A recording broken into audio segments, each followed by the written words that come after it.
Biiroon Qindeessaa dhimma deeggarsa namoomaa dhaabbata mootummoota gamtoomanii yookaan OCHAatti Daayirikteerri kutaa deeggarsa namoomaa walitti qabinsa maallaqaa fi qabeenyaa Liizaa Daawutin gabaasaa deeggarsa namoomaa idil addunyaa magaalaa Finfinneetti ifoomsaniiru.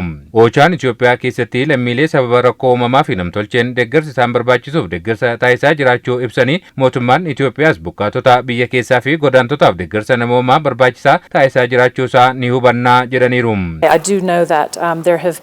Godaantonni kumni 800 fi kumni 30 Itoophiyaa keessa jiran mootummaa biyyattii fi deeggartoota idil addunyaan deeggarsi barbaachisaa taasifamaa fi akka jiru nan beeka. Mootummaan Itoophiyaa buqqaatota biyya keessaa miiliyoona 4.2 ta'aniif deeggarsa taasiseera. Ammas Itoophiyaatti lakkoofsi lammiilee deeggarsa namoomaa isaan barbaachisu olaanaadha.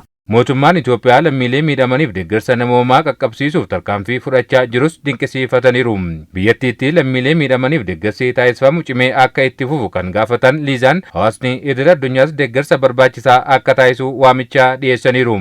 In Ethiopia specifically, the requirements. Itoophiyaatti keessattuu waggaa dhufu doolaarri biiliyoona 3.3 ishee barbaachisa. Kanaafuu OCHA dabalatee dhaabbileen deeggarsa namoomaa biyya keessaa fi alaa deeggarsa namoomaa dhaqqabamaa taasisuuf tattaafachaa jiru. Sababa lolaa, hongee, walitti bu'iinsaa fi rakkoolee wal fakkaataniin lammiileen deeggarsa barbaadan jiru. Waliigalteen nageenyaa ji'a darbee mallatteeffames deeggarsa barbaachisaa taasisuuf carraa gaariidha. OCHAan deeggarsa isaa cimsee kan itti fufu ta'a. Rakkoon Itoophiyaa keessa jiru rakkoo kutaa addunyaa biroo keessa jiru ta'uu eeruun rakkoo waliinii akkasii tokkummaan furuun akka barbaachisus dubbataniiru.